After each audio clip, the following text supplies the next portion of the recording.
अस्सलाम वालेकुम नाजरीन। इस एपिसोड के आगाज में हम देखते हैं कि उस्मान साहब के खुफिया कबीले में बुरहान, अलाउद्दीन और बाकी साहब बैठे शरबत पी रहे होते हैं। होलोफिरा बताती है खवातीन और मैंने मिलकर गुलाब का शरबत बनाया है। होलोफिरा सब को शरबत तकसीम करती है और फिर पूछती है क्या आपको ये पसंद आया। अलाउद्दीन कहता ये मजेदार है, शुक्रिया। और फिर उरहान कहता है होलोफिरा खातून क्या तुमने मुझसे वादा नहीं किया था कि तुम खुद को नहीं थकाओगी। होलोफिरा कहती मैं नहीं थकी, फिक्र न करें। फातिमा कहती है परेशान ना हो भाई, हम ये कह रहे हैं कि हम आपका ख्याल रखते हैं। अगर बाला माँ यहाँ होती इस पर सब लोग गमजदा हो जाते हैं। फातिमा कहती वो आपको कुछ नहीं करने देती, वो आपको किसी काम को छूने भी नहीं देती। मेरी माँ अब यहाँ नहीं है, वो चली गई है। और फातिमा रोने लग जाती है। और फिर उरहान फातिमा से कहता मेरी बहन, मेरी खूबसूरत चेहरे वाली बहन। और फिर अलाउद्दीन कहता फातिमा हमारी माँ मरी नहीं है, देखो वो यहाँ रह रही है। जब तक हम आखिरत में इकट्ठे नहीं हो जाते वो यहाँ रहेगी। और फिर गोंजा कहती माँ और बाबा को बहुत खुशी होती थी जब वो हम सबको ऐसे इकट्ठा देखते थे। उरहान कहता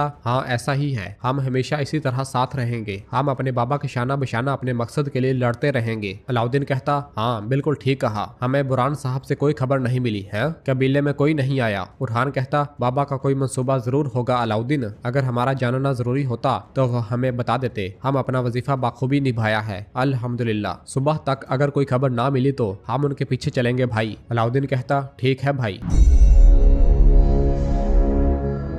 जबकि दूसरी जानब जंगल में एक गार के अंदर हम देखते हैं कि उस्मान साहब, मरियम और बाकी साहब हक हिसार किले से निकलकर वहां पहुंच जाते हैं। उस्मान साहब बहुत परेशान दिखाई दे रहे होते हैं। जरकुदा कहता मेरे हुजूर, इससे पहले कि हम जिंदान की सुरंगों में दाखिल होते उन काफरों ने हमें देख लिया। यूसुफ पूछता क्या हमने गलती की या गफलत में पकड़े गए, ये कैसे हो गया। जरकुदा कहता मेरे हुजूर, अगर इस सुरख शैतान के अल्फाज हकीकत हुए तो क्या होगा। तो उस्मान साहब कहते हैं वो हमारे गम का इस्तेमाल कर रही है, वो हमारे दिमागों और दिलों से खेल रही है। जरकुता कहता फिर हमें सेवर यहूक से पहले बाला खातून को बचाना चाहिए। उस्मान साहब कहते हम बचाएंगे, यकीनन हम बचाएंगे। बुरहान के इन काफरों को देखने और बाला को तलाश करने के बाद हम इसके मुताबिक एक मंसूबा बनाएंगे। और फिर हलीमा उस्मान साहब के जख्मी बाजू को देखती है तो कहती है मेरे हुजूर, आप मेरी हिफाजत करते हुए जख्मी हो गए, मुझे इस पर पट्टी बांधने दें। उस्मान साहब वही बाला का लाल कपड़ा देते हुए कहते हैं ये लो, मेरे खून की तरह इस सुर्ख रुमाल से इस पर पट्टी बांध दो, कोई और चीज मेरा इलाज नहीं करेगी। हलीमा वो कपड़ा लेती है और उस्मान साहब के जख्म पर बांध देती है।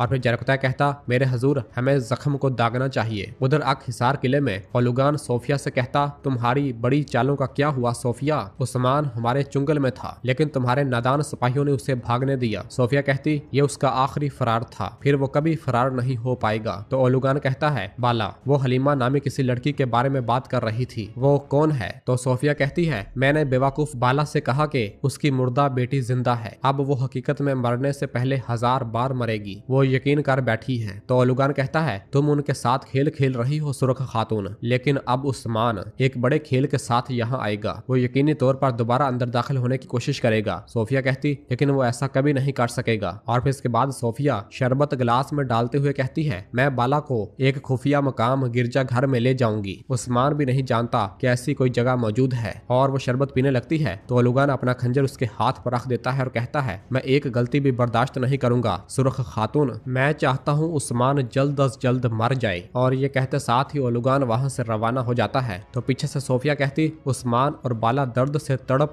तड़प कर मर जाएंगे और ये मेरी बदौलत होगा, ये जान लो। जबकि इधर बुरहान बाजंतीनी लिबास जेबतन किए किले की राहदारियों से आगे बढ़ रहा होता है। थोड़ा आगे जाते ही पीछे से हरस्तियों आ जाता है और एक सिपाही से कहता सिपाहियों तैयार हो जाओ, हम उसे चुपके से ले जाएंगे। ये सुनकर बुरहान कहता क्या वो बाला खातून को ले जाएंगे। और थोड़ा साइड पर आ जाता है तो हरस्तियों मजीद कहता हो सकता है कि उस्मान के जासूस आस पास हो, सब होशियार रहेंगे, जब तक हम खुफिया मकाम गिरजाघर में नहीं पहुंचेंगे कोई नहीं रुकेगा। और ये कहते साथ ही हरस्तियों वहां से रवाना हो जाता है। जबकि बुरहान ये सारी बात सुन लेता है। उनके चले जाने के बाद बुरहान कहता वो बाला खातून को खुफिया मकाम गिरजाघर ले जाएंगे, बदमाश कुत्ते, मुझे अपने हजूर के पास जाना होगा जल्दी। और ये कहते साथ ही वो वहां से रवाना हो जाता है। जबकि इधर एक कमरे में बाला खातून के हाथ और पाँव को संगलों से बांधा हुआ होता है और बाला घुटनों के बाल बैठी हुई होती है। इसी दौरान हरस्तियों कमरे के अंदर दाखिल होता है और कहता है, बाला बाला, क्या तुम उस्मान के बारे में सोच रही हो और उसकी फिक्र कर रही हो? यह सुनकर बाला एक जोरदार चीख मारती है तो हरस्तियों डर कर पीछे हो जाता है और फिर बाला कहती, नहीं, जब मैं इन जंजीरों से छुटकारा पाऊंगी तो तुम्हें मार डालूंगी। ये सोच रही थी बुजदल। तो हरस्तियों हंसता है और कहता, जब तुम इन जंजीरों से छुटकारा पाओगी तो तुम उस्मान के साथ मरोगी। तुम अपने छोटे से कबीले में खेमों में रहने के आदी हो। यहाँ का मौसम तुम्हारे लिए अच्छा नहीं लग रहा। तुम्हारा छोटा दिमाग यहाँ से मुतासर हो गया है। और फिर फौजियों से कहता, फौजियों, बाला खातून को तैयार करो, हम इन्हें बाहर सैर के लिए ले जाते हैं। यह सुनते ही बाला कहती, कहाँ? तुम मुझे कहाँ ले जाओगे? हरस्तियों कहता, उस जगह पर जो तुमको अपने ख्वाबों से बेदार होने और हकाइक का सामना करने पर मजबूर करेगी। हम सोफिया के खुफिया मकाम गिरजाघर पर जाएंगे। तो बाला कहती है, हमने सोफिया का खुफिया मकाम गिरजाघर तबाह कर दिया था। तो हरस्तियों कहता,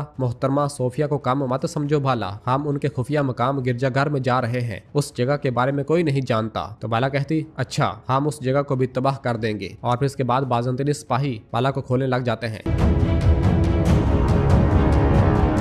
जबकि इधर गार के अंदर उस्मान साहब अपने जख्म को देखते हैं तो हलीमा कहती, मैं माफी चाहती हूँ हजूर, मेरी वजह से आप जख्मी हुए। उस्मान साहब कहते, ये जख्म अहम नहीं है, अहम बात यह है कि तुम ठीक हो। और फिर हलीमा कहती है, मैं आपकी जान की मकरूज हूँ। उस्मान साहब कहते, नहीं, तुमने मेरे जख्म पर पट्टी बांध दी, ये बहुत है। और फिर जरकुदा कहता है, मरियम बेटी, तुमने हमारा पीछा क्यों किया? तुमने अपने आप को खतरे में डाल दिया और हमें भी खतरे में डाल दिया। तो हलीमा कहती, मैं और कुछ भी समझ नहीं आ रहा होता उसे कि वो क्या कहे। और फिर उस्मान साहब के इशारे पर जरकुता खामोश हो जाता है। हलीमा कहती है, मैंने अपने आप को मुजरम महसूस किया। बाला खातून इसलिए अगवा हुई क्योंकि मैं जड़ी बूटियां जमा करने गई थी। मैं कुछ नहीं कर पाई। शायद मैं आपकी कोई मदद कर सकूं, इसलिए आपके पीछे आई। तो उस्मान साहब कहते हैं, इसका खून पागलों की तरह जोश मारता है, ये जोश मारता है, शायद इसलिए हम इसे पसंद करते हैं, शायद इसलिए हमें लगा कि वो हम में से है। और फिर हलीमा कहती, ठीक है, तो आप बाला खातून को इस किले से कैसे बचाएंगे? इस दौरान यूसुफ वहाँ पर आता है और आकर बताता है, हजूर, बुरान साहब आ गए हैं। इस दौरान बुरान वहाँ पर आता है और सलाम करता है। उस्मान साहब पूछते,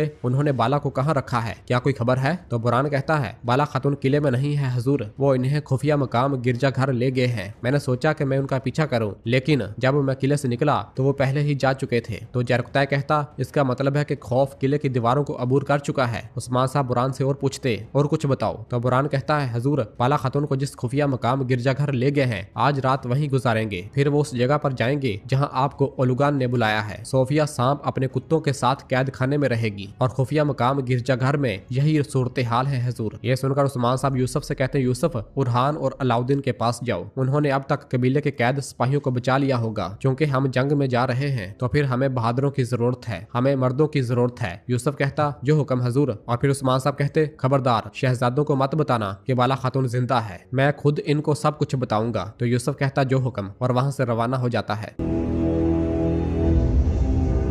और फिर इधर उस्मान साहब के खुफिया कबीले में अलाउद्दीन दुआ मांग रहा होता है और रोते हुए कहता, मेरी माँ के गुनाहों को माफ फरमा या रब, तो इन्हें हमारे प्यारे नबी सल्लल्लाहु अलैहि वसल्लम का पड़ोसी बना, आमीन। गोंजा भी वहाँ आ जाती है और अलाउद्दीन को इस तरह देखती है और अलाउद्दीन के पास बैठ जाती है और उसके आंसुओं को साफ करती है। अलाउद्दीन कहता, सलामत रहो खातून। तो गोंजा कहती, हजूर, तुम्हारे दिल का दर्द देख कर मैं तुम्हारे लिए कुछ नहीं कर सकती, मुझे बहुत बुरा लग रहा है। तो अलाउद्दीन कहता है, मेरा सबसे मुश्किल इम्तिहान मेरी माँ बनी है। मैं हलीमा के बाद से बहुत डरता था।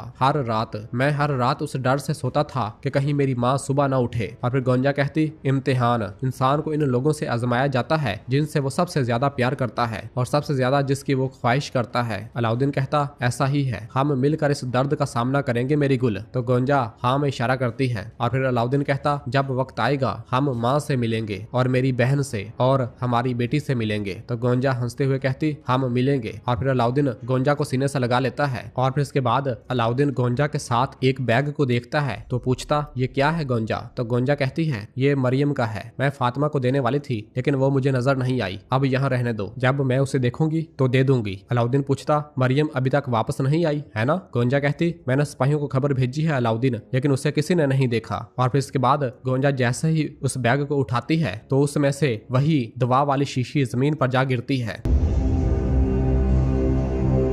और नाजरीन, इसी जगह पर एपिसोड खत्म करते हैं। मिलते हैं बहुत जल्द अगली एपिसोड के साथ। वीडियो को लाइक कर दें और जिन दोस्तों ने अभी तक चैनल सब्सक्राइब नहीं किया वो जल्दी से चैनल सब्सक्राइब कर दे और बेल आइकन यानी घंटी वाले निशान को भी प्रेस कर दे ताकि आने वाले एपिसोड्स आपको आसानी मिल सकें। दुआ में याद रखें। अल्लाह हाफिज।